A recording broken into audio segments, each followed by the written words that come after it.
Hey guys, Michelle the Big Cheese Flowers coming at you tonight with part 2 in the series that I'm making based on the book 7 Habits of Highly Effective People by Stephen Covey. Now guys, I want to dig right into this. The first video, I read excerpts, for example. Here's one of them, and then I'm going to continue on with the reading. But it was things that go on in our minds, issues and problems that we face frequently. We don't share them out loud though, but they're going on inside of here. And a lot of times they're keeping us from being our better selves. So for example, one of the comments that I read was like this: I'm busy, really busy, but sometimes I wonder if what I'm doing will make any difference in the long run. I'd really like to think there was meaning in my life, that somehow things were different because I was here. Now remember guys, I said instead of me trying to summarize this, I was going to read excerpts from the book. So I want to continue and get right into this.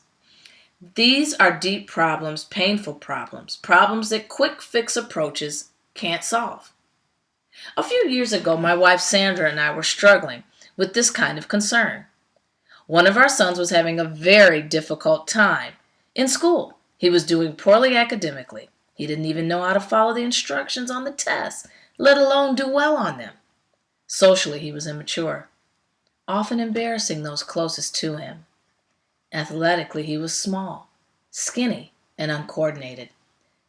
Swinging his baseball bat, for example, almost before the ball was even pitched, others would laugh at him.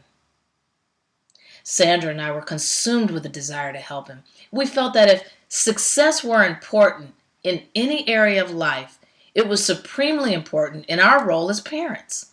So we worked on our attitudes and behavior toward him, and we tried to work on his. We attempted to psych him up using positive mental attitude techniques. Come on, son, you can do it. We know you can.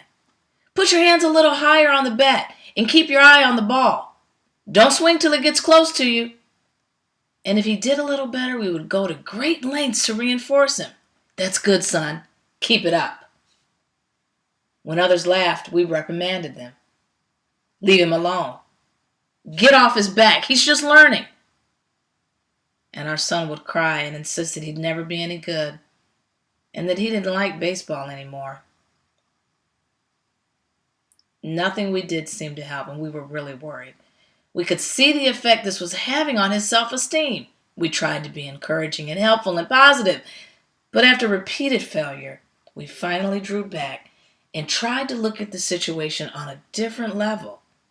At this time in my professional role, I was involved in leadership development work with various clients throughout the country. Skip a little bit of that. As I researched and prepared these presentations, I became particularly interested in how perceptions are formed, how they govern the way we see, and how the way we see governs how we behave. Now listen, guys, this is where it's getting heavy. This led me to a study of expectancy theory and self-fulfilling prophecies, or the Pygmalion effect. Forgive me if I said that wrong. And to a realization of how deeply embedded our perceptions are. It taught me that we must look at the lens through which we see the world, as well at the world we see, and that the lens itself shapes how we interpret the world. Say it again. It taught me that we must look at the lens through which we see the world, as well as at the world we see, and that the lens itself shapes how we interpret the world. As Sandra and I talked about the concepts I was teaching at IBM and about our own situation, we began to realize that what we were doing to help our son was not in harmony with the way we really saw him. When we honestly examined our deepest feelings, we realized that our perception was that he was basically inadequate, somehow behind. No matter how much we worked on our attitude and behavior, our efforts were ineffective because despite our actions and words, What we really communicated to him was, you aren't capable. You have to be protected. We began to realize that if we wanted to change the situation, we first had to change ourselves. And to change ourselves effectively, we first had to change our perceptions. So I'm going to leave you with that, and we're going to continue in part 3 with how do we change our perceptions?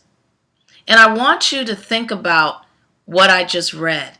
And I want you, for this assignment in this video, I want you to think of a situation where either with someone else or yourself, you have tried the go team, positive words, great attitude, but the way you really saw either yourself, the situation, or the person was really not being communicated, because how you truly were seeing it was overshadowing the words and actions that you were giving off. Big Cheese, for example, I could tell you a situation. I've had a job before where I tried my best to stay positive, use the right words, but on the inside, I was infuriated. I didn't like things that were going on. No matter how hard the Big Cheese tried in that job, how I really saw things would somehow seep through. So you in your assignment, think of a situation where what you were giving off with your words and actions was truly not how you were perceiving the situation. And write down the effect. So guys, what I probably should have told you in the first video, since I'm giving you these assignments, is why don't you get a journal and take notes while I'm reading. Actually, no. Listen. You can go back and take notes, because I told you a lot of you guys, if you're like me, you want to listen maybe while you're in the car or whatnot. But for your assignments, I'd really like you to keep this information, because you can go back to it. And together we are going to grow. Because guys, I've got a lot of notes and a lot of growth. And I'm not even in... Oh, shoot. I don't even know what chapter I'm in. Oh, I'm not even a third of the way through the book. Okay, Big Cheese and made this long. I told you I wouldn't do that. Signing off. See you guys later. Really take heed to what we're talking about in this book. It is going to change things for you. All right, guys. Bye.